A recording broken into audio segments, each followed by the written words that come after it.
Thank you for having us this morning. Adele. Yes. You studied a Bachelor of Business, majoring in accounting. You are a chartered accountant.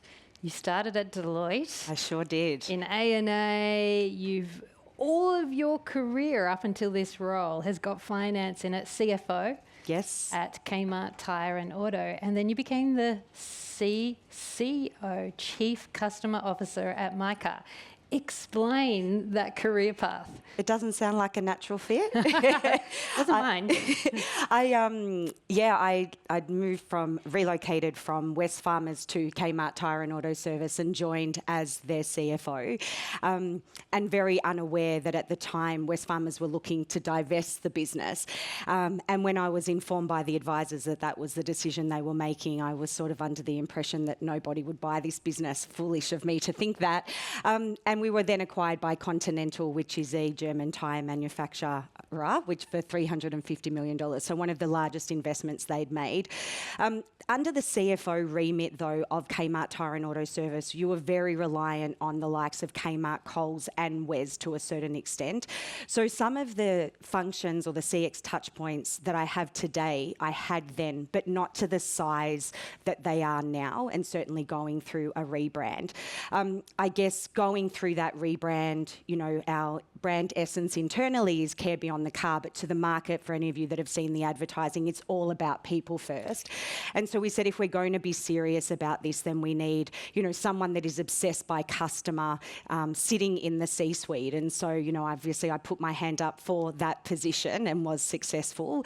But I think it wasn't so much about the buy-in from the MD. We'd worked very closely together through the deals. So when it came to kind of commercial understanding and knowing where the business was going to be going and the marketing spend that would be required, now that we were coming out of a brand that had been around for 50 years, there was certainly probably more confidence in the fact that I understood the commercials and would be able to kind of challenge what we needed. But the person I didn't have buy-in from was, of course, our new CFO. And although people will say to me today, oh, you must get your budget approved every year, I never do. It's as difficult for me as it is anyone else. And certainly for him, having to demonstrate the investment we were now making, which was much larger than what we would have spent under Kmart Tyre and Auto Service, and the return that we would get for that. And I think tools like Mutinex, although we're very much in the infancy of our journey with Mutinex, are really important and critical to be able to show and I guess just challenge ourselves around the investment we're making. Are we making it in the right place? So it feels to me more of a natural fit because I've always been obsessed by customer, no matter and I've been in retail since I was a young kid, but I know that kind of on paper it can look really odd. And explain for us, just so we're on the same page, what does Chief Customer Officer look like at mycar? What's within your remit? So for me, we as a group or a collective and the functions that I'm responsible for, we refer to ourselves as the CX champs. And so it's every touch point that gets you into store. So if you're thinking about, whether you're booking online or booking through our call centre or even into our stores. So anything, whether that's product marketing, any sort of business development opportunity, where we're acquiring and building new customers, that kind of is what I'm responsible for. Once you're in stores, though, that is very much the remit of the COO. And then once you've had your service and you leave a mycar store, it kind of sits back under me. So whether that's a customer complaint or a Google review, that's what I'm then responsible for under mycar. And that sort of made sense for us. It really assisted in bringing all of those functions together and ensuring there was alignment and that there was conversations between those functions as well. We developed a CX journey very early on to ensure that not only we were aware of the customer journey and where we could develop and make that even better, but it then aligned to then the functions that I was then responsible for. So you've been in role for about 5 years now. That's right. What have you learnt about influencing exec and the board through that period? Like, I know you took on, and you were brave, like seasoned marketers wouldn't take on a rebrand like you did, but you took on a rebrand, you've designed the CX journey throughout the 5 years. What have you learnt in terms of influence? I think early on I was really naive about it, if I'm honest, and so were all of the SLT. You know, as I said, the Kmart Tyre and Auto Service brand had been around for 50 years, and so we thought, well, this is really simple. We'll just take down the big red K, put a mycar sign on there. This will be fine. No, we completely confused our consumers and customers. And, you know, our same store team members were working there. They were in this KTAS uniform still. We hadn't even had time to kind of change that. Wesfarmers had agreed to 1 year. So it was simply 1 year that we were able to kind of change the signage. So if I'd known what I know now, I may not have been as brave, I suspect. But it really, I think along that journey, it was, for me, I made a significant number of changes within the team because we weren't at a stage that the team were ready to go through a rebrand. So, you know, for the marketing team, we completely changed. You know, I brought on a head of marketing that all she'd ever done was brand. We brought in TBWA, who were, you know, sort of a new agency for us at the time. We went through a complete strategy piece of work with them. We brought on new media agencies.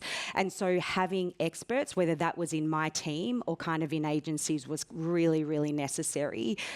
I was fortunate at that time, I think, because our managing director, you know, he recently left mycar, but he'd been in the business for over 20 years, and he'd come from the UK and started in stores and worked his way up all the way to managing director.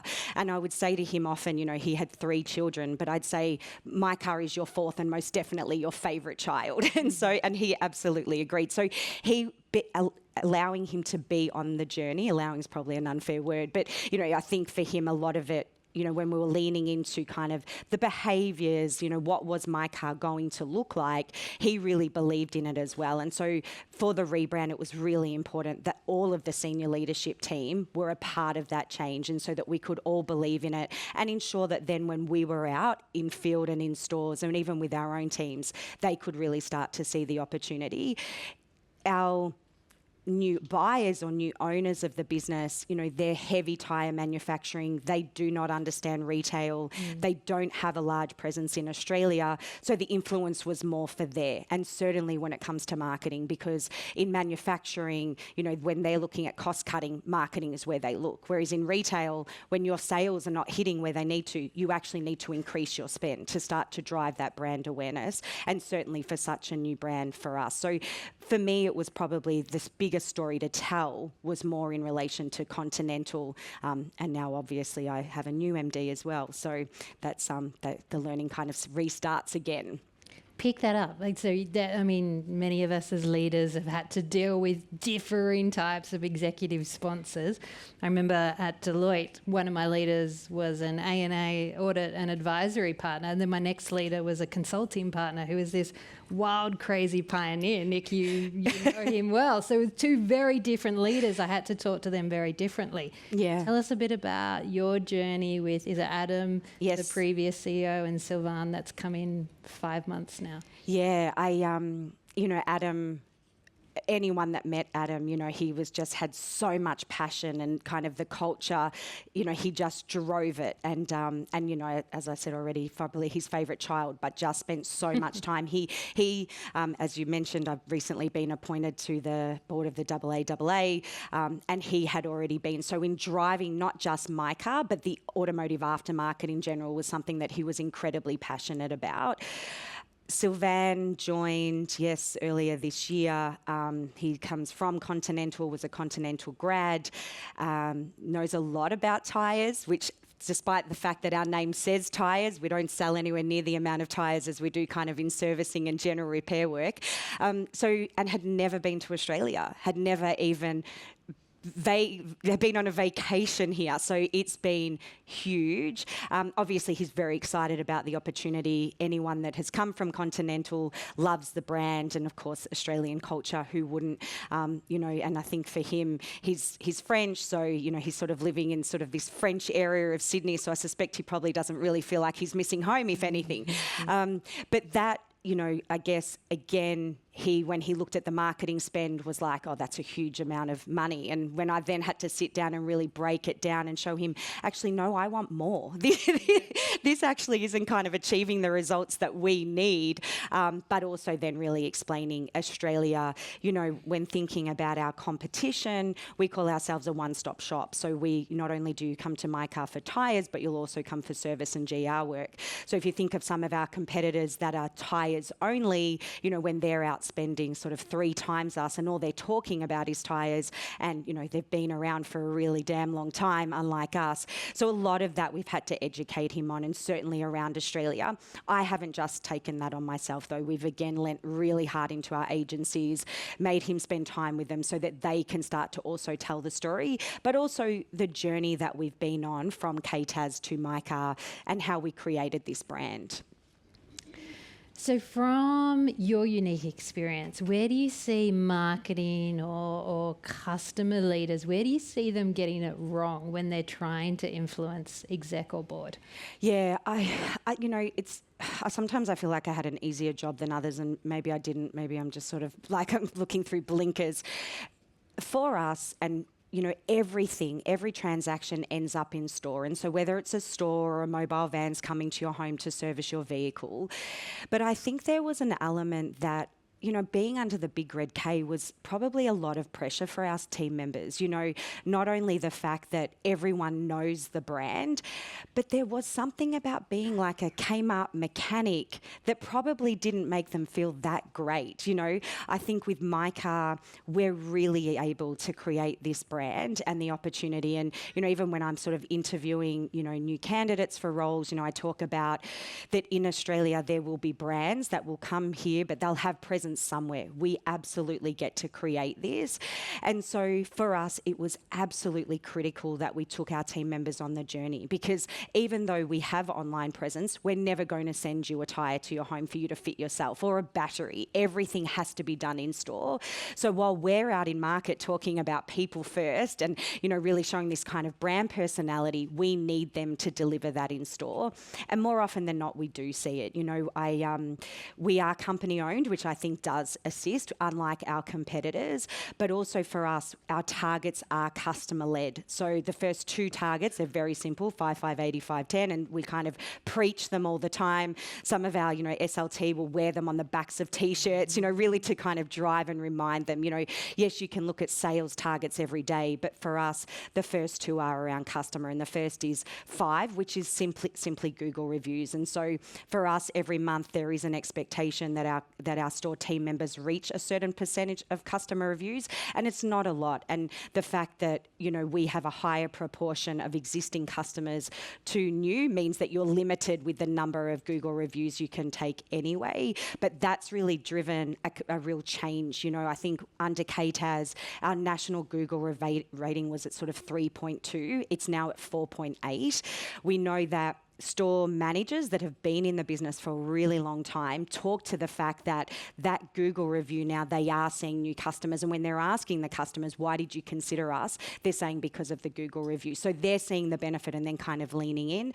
And then the next is around customer growth. So say yes to every customer. So who's arriving on your forecourt, even it's at 5 to 5, just say yes. Because for us, it's really important that, I think most of us, when you find a brilliant mechanic, you're just going to stick with them, and then when you find a bad one, you're absolutely going to move, and we see that being a company-owned national business where, store managers will relocate and the customers move with them, despite the fact that the store manager will advise them, that you're still going to get the great level of service at that store. They are still likely to move with them because they're trusted, of course.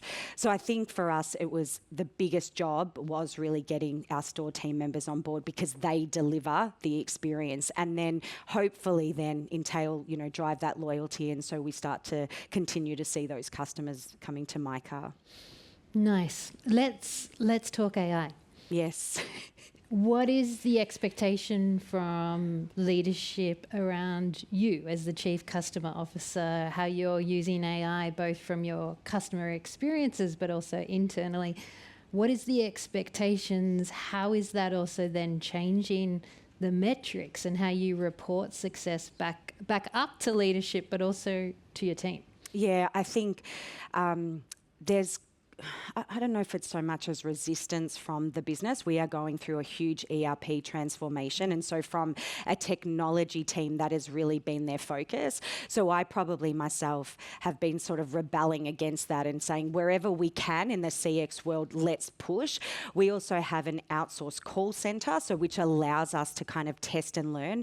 Again, though, I go to many events where kind of conferences around contact centers, and most of them are really kind of engaging with it and trialing it. Ours has probably been resistant and more risk averse. And so where I'm constantly pushing, saying, okay, you told us you were going to wait and see. We've now waited and we've seen, so come on, let's make this happen. And it's not about, I'm not in it to reduce spend. I don't want to do that. I want the same spend, but let's change the composition of what we're spending it on. Don't keep trying to tell me I need headcount. I don't want any more heads.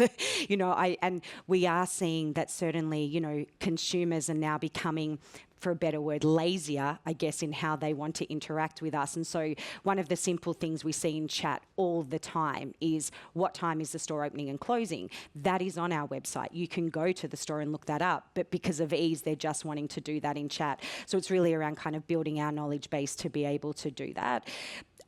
Where we have the opportunity to work with an external on a platform, say for example Zendesk, I will very much push around utilising Copilot, because we're not going to get that opportunity internally. So how can we do that? My barrier though is then having that approved. And so, but again, getting buy-in, not so much from the SLT, but then the CTO around, I really want to trial this. We can see the benefits, and very quickly we can. I mean, from an early adoption, of course, content on our website was the biggest opportunity and has been. And for a brand that has single-digit market share, despite the size of our network, we have nearly 280 stores, 30 mobile vans, we're still really tiny. So, and again, as a new brand, the more we can drive someone Googling, I can hear this funny noise in my vehicle, to our site, then let's do it. So we did a lot of that. That would take us months for our team to write, then have approved by ops. So that's been really advantageous.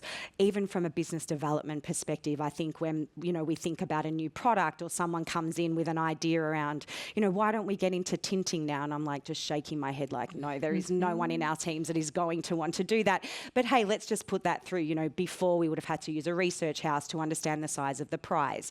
So there's been some really great kind of quick wins that we've been able to address, but it's very slow moving within our industry. Not per se industry, but I think also, we're owned by a German tyre manufacturer, so their adoption has been incredibly slow. So we're not kind of getting that sort of trickle down from sort of the parent. Everything we're doing is really kind of driven by us, which they're supportive of. It just means that it can really kind of slow down that process, which kills me, of course. But you're in the best seat to talk about it. I mean, what are you seeing in that world? In terms of customer and AI? Yeah. I suppose what we're seeing through the Australian Centre for AI and Marketing is an absolute demand for show me the tangible, measurable impact. Yeah, of course. So executives and boards saying, time's up, you've had plenty of time to play, now show me how that is driving impact. Yeah. And then what are you going, so the other piece we hear often is people might have great productivity stats, and then again, executive and boards are going, so then what are you going to do with, are you going to take that time out and that's a saving to the business, or are you going to use that time for higher order impact and relevance? And that's where I wanted to go with you. Actually, you said before about changing the composition of your investment. Yeah. I think you said, I don't want any more people. Tell me more. Now, how are you thinking about you're going to change that composition over the years, and how is AI going to play a role in that? I think consumers are always so interesting. And today, the fact that we have an outsourced call centre, and when I say this, it only takes Tyre-related inquiries. And today, tyres account for kind of 30% of what we do. So it's not a big part of the everyday part of mycar and our operations. Tyre pricing is online. We have an online platform that you can go and buy your tyres, book your tyres, and purchase your tyres. And so it's a really easy journey. But today, we still see so many customers calling. And I kind of shake my head and I'm like, why are you calling? And this is where I need tools like AI, because for me, it would help me understand, okay, so is there something missing on the website that we're not hitting from a UX perspective? But when I have jumped on and kind of listened to calls, they ask the most random questions. You know, at the end of a transaction, someone said, well, okay, what will happen with my used tyre? Because I look at the AHT and I'm like, well, I want to bring this down. And of course, then I'm like, oh, they actually care about the sustainability of the tyre. Okay, well, let's talk them through the process of then what happens with the tyre. AHT. Average handling time of the Thank call. you. So I just, so I think there's always going to be an element in our industry. In addition to that, part of the automotive aftermarket, the age of the vehicles we see are 9 to 10 years of age. So it's not as simple as a dealer, I've purchased a new car and I'm going to get a logbook service. It's not that. A lot of the work we do is on the general repair of the vehicle, how are we ensuring that the vehicle is safe, you know, for the customer to continue driving it. So hence why I don't talk so much about, you know, I want to reduce costs, because I know that I've got demand from customers in the aftermarket that actually they want to speak to a human. So yes, there's a load around agentic that of course we're always challenging ourselves and seeing how we could benefit. And that is absolutely where I want to get to. But it's more just that kind of piece around, I know these customers, their behaviour isn't changing. It may, but for now, I'm not seeing it. Calls volumes are still as high today as they were sort of 5 years ago. How interesting. I know. All right, I got a question about your new board role and then some rapid fire. So you just taken on a new role in the board, AA. What are you hoping to bring to that role? Why do you think they chose you? And then how do you think that's going to enhance your role at mycar from having this board experience? I know, I think what I really appreciate about the AA is most of their members are independent workshops. So if I'm honest, I was a little surprised when I got voted in, because mycar's not always their favourite retailer. But I think for the AA, they were really looking to have a chain back on. And so, you know, we are one of the largest chains in Australia. So that certainly was a benefit, despite the fact that I was voted in by members. I think for me to come in, it's not so much the commercial lens, it's more that really kind of customer focus. A lot of the board members have been in the aftermarket or in automotive for a really damn long time and don't probably focus so much around the customer needs and what they want. It's more around kind of, you know, where is the automotive aftermarket going? What does that look like for tools and the likes of that, which is really important and is probably my gap. So I see that as a great opportunity to bring that back. So for me, it's really around how do we focus on customer? How are they thinking about that, especially for these independent workshops where EVs start to grow? We're fortunate enough at mycar. We had a really early partnership with BYD. We'd also, you know, have 43 EV ready stores. I mean, any store can change a tyre, but as far as being able to service the vehicles. So we were kind of ahead of the curve with that. And I think that's really important to educate the independent workshops around the car park's changing and you have to be ready for it. When I first joined Kmart Tyre and Auto Service, I had one of our ops managers say to me, Adele, I see store support as kind of the parents and we're the kids. And so I think I sort of have a duty knowing that to go, okay, what are the priorities of the aftermarket and therefore how do we ensure that mycar is ahead of the curve with this, which I have confidence we are, but I want to ensure that we're absolutely aligned to the AA. Very nice. Now, we've got 2 minutes left, rapid fire. And I had to put my glasses on for this. Favourite TV show? It's Survivor, and more because of the strategy than the immunity challenges. And I'm Australia, US, I watch them all, so yeah. Favourite book? No, I'm not great at this one. I don't get enough time to read at all. Can't leave you one of those, sadly. Best investment you've ever made yourself? I recently did the Sir John Hegarty course, which was around creativity for growth, which was brilliant, certainly around kind of brands and where we are in our journey, which was fabulous, and I really enjoyed doing that. A trend that is overrated? This is fun, but maybe get a few boos, but I think personalisation. Yeah. When are we going to get it right? And we're a bigger culprit of it. And of course, because we don't know how long you've been driving on the road, so we'll send you a reminder in 6 months and you may have done very few Ks versus a lot. So we're also at risk of that as well. A trend that is underrated. Sensorial, I think. I was recently in Canada and they do so much. So when you're in the retail environment, whether there's, there was a shop that sold jeans, which are great for bike riding. So there was a bike in there and you get on it and you actually trial them, or whether it's kind of scents and smells. That was brilliant. And I haven't seen that in Australia so much. Ooh, a leadership behaviour that kills influence. I think complacency. Ooh, a company or a leader that you admire for their customer centricity. Again, I spent a lot of time in Vancouver, and I think I'm a real fan of those retailers that really engage with the community, but also have a really great CVP. So, kind of those Canadian companies like Lululemon, Arc'teryx, they were just brilliant when I was there to see and spend time with. Adele, thank you. Thank you so much. Thank you. Thank you.